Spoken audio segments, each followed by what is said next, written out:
वर्तमान समृद्ध नाट्य परंपरा को देखें, जिसका उद्घाटन अगर हम देखें तो भारतेंदु युग से हम देख सकते हैं।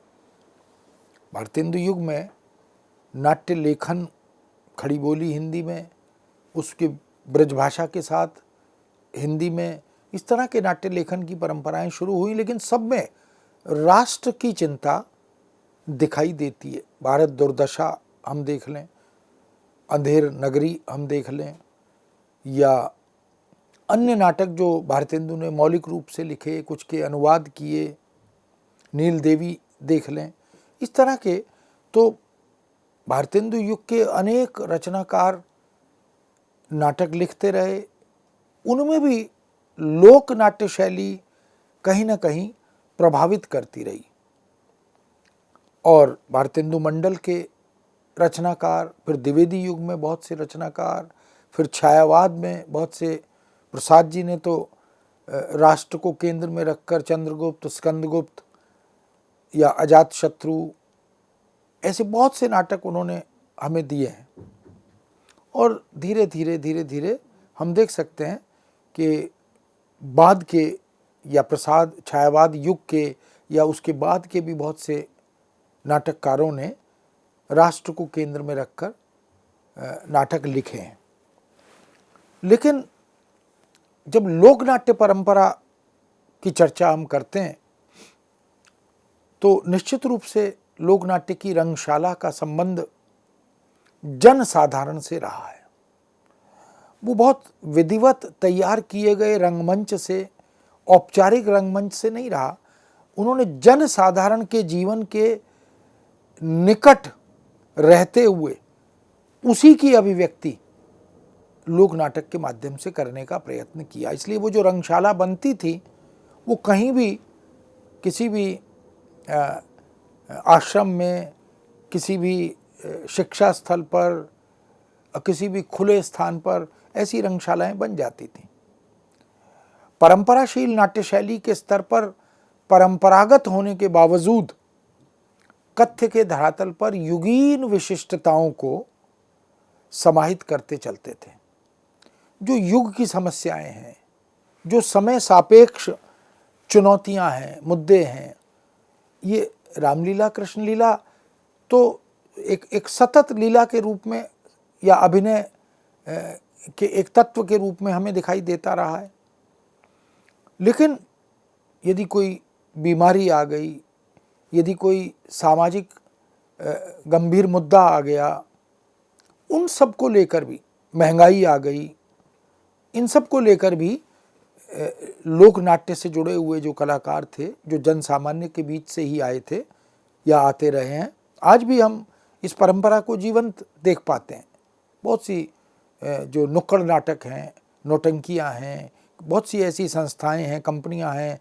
जैसे एक ज़माने में पारसी थिएटर जो अभिनय के माध्यम से चित्रित करते थे या प्रस्तुत करते थे अलग अलग स्थलों पर जाकर, और भ्रमणशील रहते थे। ऐसे बहुत सारे क्षेत्र, बहुत सारे देश विशेष की समसामयिक घटनाएं, कोई अचानक मान लीजिए दुर्घटना हो गई, कोई राष्ट्र नायक का जन्मदिन आ गया, ऐसे बहुत सारे प्रसंगों को लेकर, राष्ट्र की समस्याओं और तत्कालीन समाज की स्थितियों को लेकर, परंपराओं को लेकर, उत्सवों को लेकर, मेलों को लेकर, शिक्षा संबंधी, ज्ञान संबंधी समस्याओं को लेकर बहुत सी ऐसी अभिव्यक्तियां या प्रस्तुतियां की जाती रहीं। इस तरह का विश्लेषण स्वांग, नौटंकी, कुट्टिचातन आदि बहुत सारे लोक नाटकों में हम देख सकते हैं। इन नाट्य मंडलियों ने, लोक नाट्य से जुड़े हुए कलाकारों ने व्यंग्य का भी प्रचुर मात्रा में सहारा लिया। लेकिन जहां एक और रूढ़ विचारों का विरोध किया, वहीं कथा में आधुनिक तत्व जोड़कर समयानुकूल जीवन सुधार कर आगे बढ़ाने का काम भी किया। इसका मतलब है कि ये जो लोक नाट्य मंडलियां थीं, ये संपर्क का काम, संप्रेषण का काम, जागरण का काम भी करती थी। पारंपरिक मूल्यों के साथ साथ उसमें समय सापेक्ष आधुनिकता और आधुनिक तत्व जोड़कर उसे समयानुकूल अभिव्यक्ति देने का प्रयत्न भी ये मंडलियां करती थीं। पारंपरिक लोकनाट्य वस्तुतः सार्वभौमिक भावों को व्यक्त करता था और इसको व्यक्त करने का एक सशक्त माध्यम बन गया था। इसलिए पारंपरिक लोकनाट्य आज भी उतना ही लोकप्रिय है। जो नाटक के क्षेत्र में काम करते हैं, चाहे शोध हो, अभिनय हो, तो वो उन पारंपरिक लोकनाट्य प्रस्तुतियों से भी बहुत कुछ ग्रहण करते हैं, प्रेरणा भी ग्रहण करते हैं और सार्वभौमिक भावों को वो कैसे व्यक्त करती थीं, इसकी शिक्षा भी उनसे मिलती है। इन नाट्य प्रस्तुतियों द्वारा सभी वर्गों के लोगों के चरित्र को, हर वर्ग के अलग अलग तरह के, हमारे यहाँ काम के आधार, कर्म के आधार पर, जाति और धर्म के आधार पर बहुत से वर्ग थे, तो इन लोगों के चरित्र को, उनके सर्वसाधारण के हित और सुख की परिकल्पना को ध्यान में रखते हुए किए गए कृत्यों को, उपदेश के साथ साथ मनोरंजन को भी अभिव्यक्ति प्रदान की जाती थी। हम तो जानते ही हैं कि मैथिलीशरण गुप्त ने ये बात कही है, केवल मनोरंजन ही ना कवि का कर्म होना चाहिए, उसमें उचित उपदेश का भी मर्म होना चाहिए। तो हमारे यहाँ जब नाट्यशास्त्र में नाटक की या काव्य के प्रयोजन की बात की गई, तो उसका कोई उद्देश्य तो है, जनहित है, लोकहित है, राष्ट्रहित है। मनोरंजन भी एक उद्देश्य है, एक प्रयोजन है, किंतु केवल मनोरंजन नहीं, उसके साथ साथ एक सामाजिक संदेश हो, एक राष्ट्रीय संदेश हो, उन सबको भी अभिव्यक्ति प्रदान करने की परंपरा इससे जुड़ी रही है। इस तरह लोक नाट्य द्वारा राष्ट्र की समस्या, आम जन जीवन, उदात्त भाव और उदात्त चरित्र, सार्वभौमिक भाव और उपदेश, इन सब के साथ साथ हास परिहास की भी अभिव्यक्ति इन लोकनाट्य प्रस्तुतियों में दिखाई देती थी। इनमें गीत भी होते थे, इनमें गायन की शैलियाँ भी होती थीं, इनमें वाद्य यंत्र भी होते थे। तो ये सब कुछ लोकनाटक का के उपकरणों के रूप में हमारे सामने उपस्थित होते थे। इसलिए जन सामान्य के मनोभावों को ध्यान में रखकर, उनकी अभिरुचि को ध्यान में रखकर उदात्तता, उदात्त भाव और हास परिहास दोनों में एक संतुलन बनाने का प्रयत्न किया जाता था। और जिन चरित्रों को मंच पर उतारा जाता था, उनकी छवि के साथ कहीं कोई छेड़छाड़ ना हो, कोई हास्यास्पद स्थिति ना हो। अगर हम छत्रपति शिवाजी को दिखा रहे हैं, तो फिर छत्रपति शिवाजी को हम किसी लोक नाट्य प्रस्तुति में उनकी वास्तविक छवि से अलग ले जाने का दुस्साहस नहीं करते थे। उनके प्रति सम्मान का, श्रद्धा का, भक्ति का भाव, क्योंकि वो तो राष्ट्र को समर्पित व्यक्तित्व था। ऐसे ही महाराणा प्रताप हों, महारानी लक्ष्मीबाई हों, या अन्य बहुत से राष्ट्र नायक हों, जिन्होंने समय समय पर देश को आज़ादी दिलवाने के लिए, आतताइयों से संघर्ष करने के लिए अपने जीवन को समर्पित किया। लोकनाट्य राष्ट्र को जोड़ने और राष्ट्रीयता के प्रसार का सशक्त माध्यम बनकर उपस्थित होता है। राष्ट्र को जोड़ने के लिए और राष्ट्रीयता के प्रसार के लिए हिंदी के लोक नाट्यों में यह वृत्ति पूर्ण रूप से दिखाई देती है। जिसे रामलीला उत्तर भारत का सबसे प्राचीन और लोकप्रिय नाट्य रूप है। यह भारत के अलावा भी थाई देश में, थाईलैंड में, सिंगापुर में, बर्मा में, जावा में, सुमात्रा में, मॉरिशस में, ट्रिनिडाड में, सूरीनाम में, न जाने कितने देश हैं जहाँ पर एशिया और एशिया से बाहर भी इस तरह के राम की लीलाओं के, उनकी जीवन प्रक्रिया और शैली के चित्रण आदि अभिनय के माध्यम से किए जाते हैं। रामलीला का वर्तमान स्वरूप जो लोक जीवन में प्रचलित है वह तुलसीदास कृत रामचरितमानस पर आधारित है या केशवदास कृत महाकाव्यात्मक रचना रामचंद्रिका पर आधारित है।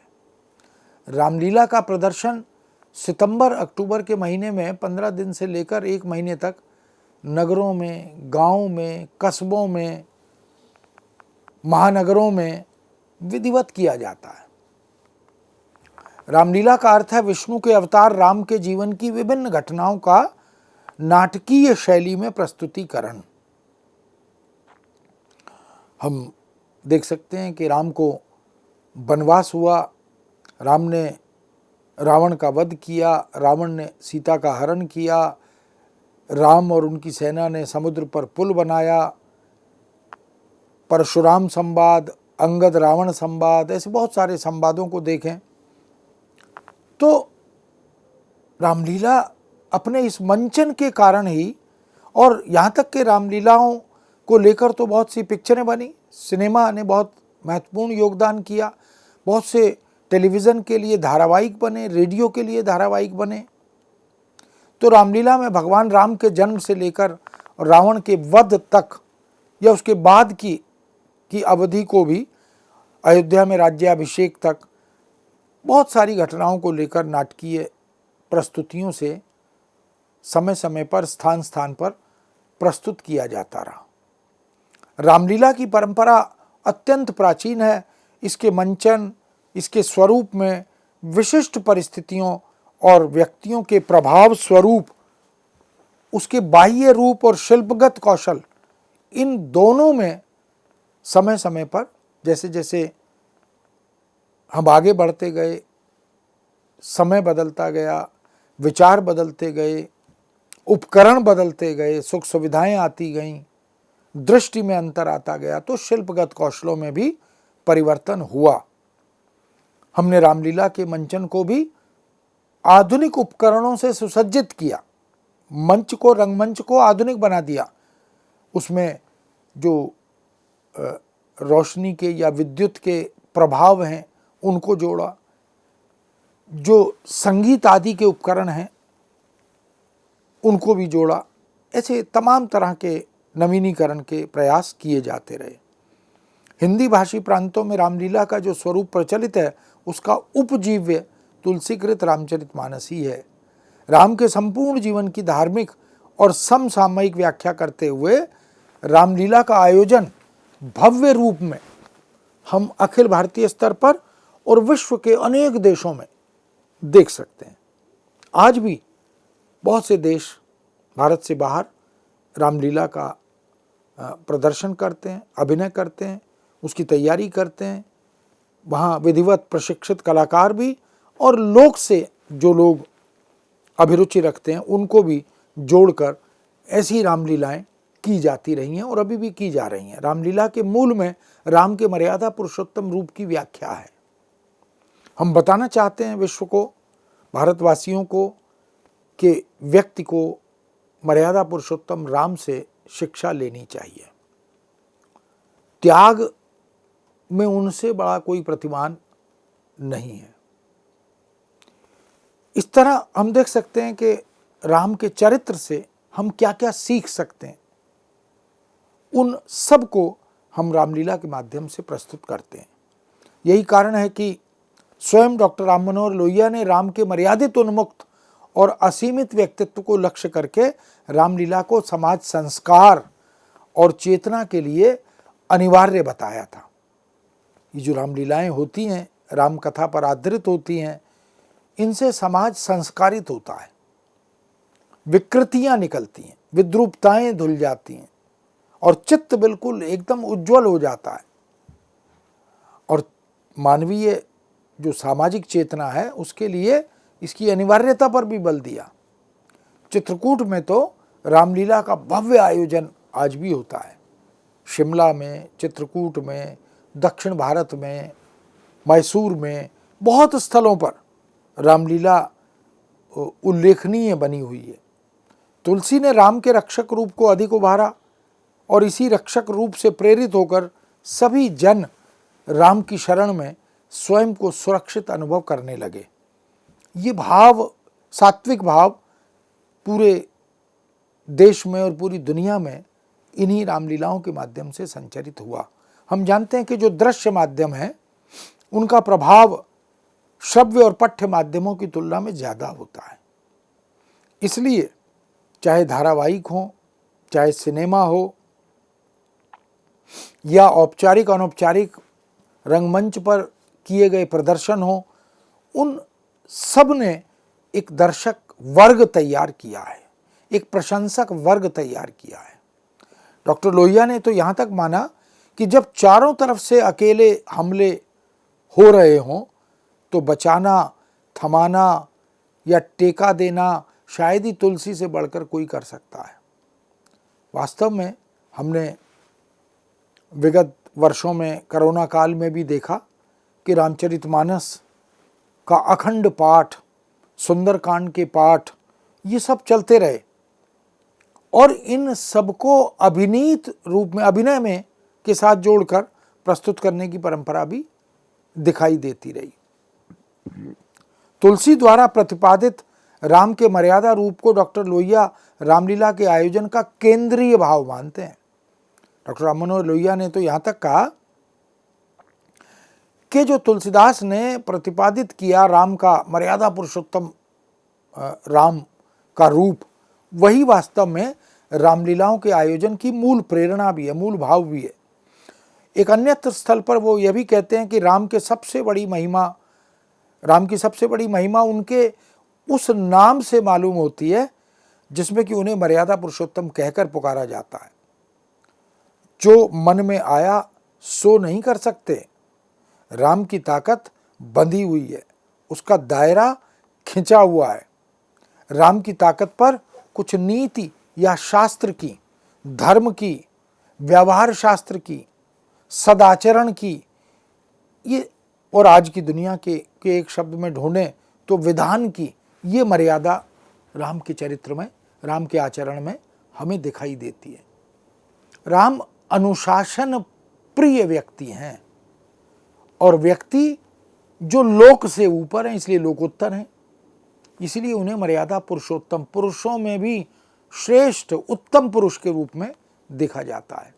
रामलीला के मंचन का उद्देश्य भक्ति से अधिक आनंद है, अवसाद से मुक्ति है, प्रेम भाव है, शांति को स्थापित करना है और थकान से मुक्ति प्राप्त करना है। रामलीला या उससे संबद्ध मेलों के द्वारा सांस्कृतिक एकता स्थापित की जाती है। पथभ्रष्ट और समस्या से घिरे मानव को सही आदर्श मार्ग प्रशस्त करने का एक सशक्त माध्यम रामलीला बनता है।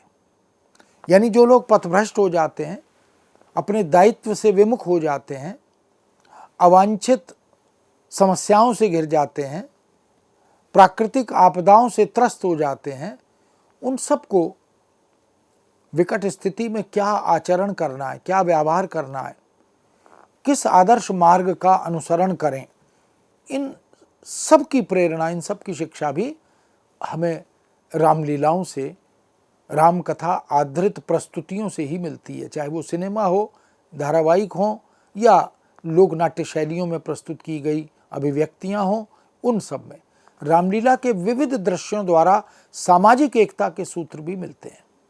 रामलीला में कई बार जुलूस और यात्राएं भी होती हैं। यह यात्राएं प्राय अंतिम दिवस में निकलती हैं तथा इनमें रामायण के पात्रों के साथ साथ वीर पुरुषों, पौराणिक कथाओं, नाटकों, इनकी भी झलकियां मिलती हैं। कुछ जो पुरा आख्यान हैं, पुरा कथाएं हैं, पुरा चरित्र हैं, उनको भी उसके साथ जोड़कर ये जो यात्राएं निकलती हैं, रथ यात्रा निकलती है, झांकियाँ निकलती हैं, उन सब में उनको भी चित्रित किया जाता है। कुछ गांवों में तो लीला के अंतिम दिवस में ही राम रावण युद्ध के द्वारा धर्म की अधर्म पर विजय दिखलाकर राष्ट्र में राम की महत्ता को रेखांकित किया जाता है, प्रस्तुत किया जाता है। इसी तरह रासलीला भी है। रासलीला भी उत्तर प्रदेश का प्रमुख धार्मिक लोक नाट्य रूप है। इसका मूल केंद्र ब्रजभूमि ब्रज क्षेत्र है। वृंदावन, बरसाना, मथुरा, आगरा, अलीगढ़, भरतपुर, ये सारे क्षेत्र हैं ब्रज क्षेत्र। वह हिंदी भाषी प्रदेशों में यह जनता के आकर्षण का प्रबल केंद्र है। और वहीं नहीं, महानगरीय शहरों में भी रासलीलाओं का विधिवत शिक्षित प्रशिक्षित मंडली द्वारा और लोक मंडली द्वारा ये प्रदर्शन होता है, ये अभिनय होता है। रामलीला में कृष्ण की ब्रजवासी जीवन के अनेकानेक रूपों का नाटकीय प्रदर्शन किया जाता है। राधा कृष्ण की प्रेम लीलाएं उनका प्रमुख विषय बनता है। मथुरा और वृंदावन के मंदिरों के प्रांगण में रात भर नाट्य प्रदर्शन होते हैं।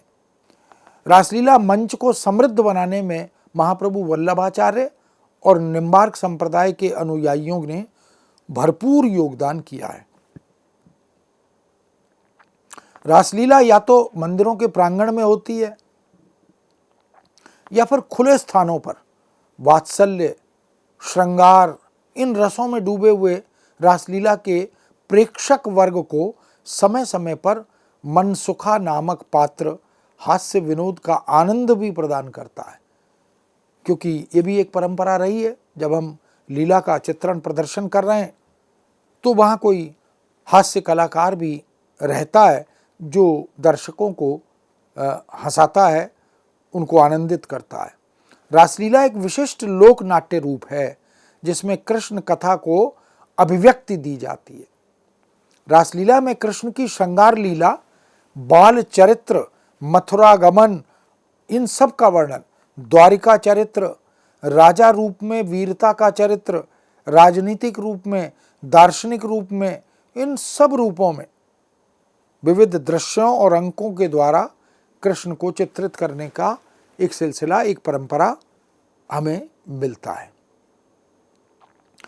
कृष्ण को वास्तव में रासेश्वर की संज्ञा दी गई है, इसीलिए रासलीला में कृष्ण के श्रृंगारी और रासलीला के वर्णन प्रचुर मात्रा में मिलते हैं, प्राधान्य दिया गया है। किंतु साथ ही गोवर्धन लीला और प्रकृति को अत्यधिक महत्व देते हुए इन लीलाओं से जोड़ा गया है। राक्षसों के वध द्वारा अधर्म के नाश को तथा उनके द्वारिकाधीश रूप द्वारा राजनीति की विविध चालों को, षड्यंत्रों को सुंदर रूप में वाणी दी जाती है। रासलीला श्रृंगार और भक्तिभाव के अतिरिक्त समय की महत्ता को वाणी देने वाला एक सशक्त लोक नाट्य रूप बन जाता है। वह लीला भक्ति भाव के साथ और भक्तिभाव के साथ साथ राष्ट्र के प्रति समर्पण और अवसर, नीति की भी व्याख्या करती है।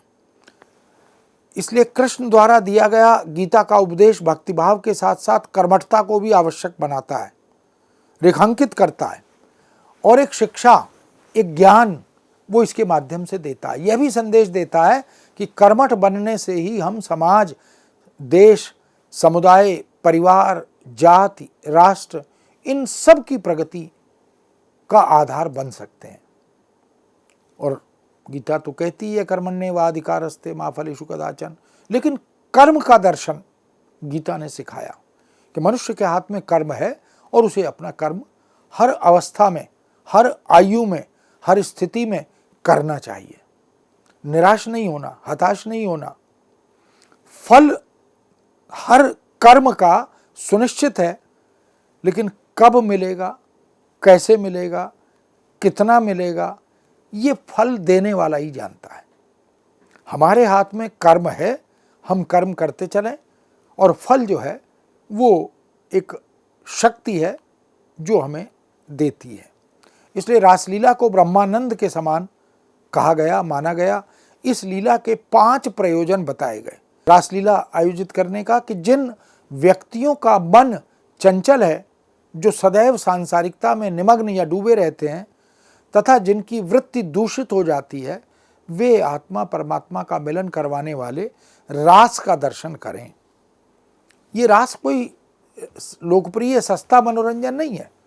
इसके मूल में एक पूरी भारतीय दर्शन परंपरा जहाँ आत्मा और परमात्मा के संबंधों का उद्घाटन है, उस सब का चित्रण रास के साथ किया जाता है। इसके अनुकरण द्वारा चित्त को एकाग्र किया जाता है, ईश्वर में उनके चिंतन में लगाने की शक्ति प्राप्त होती है।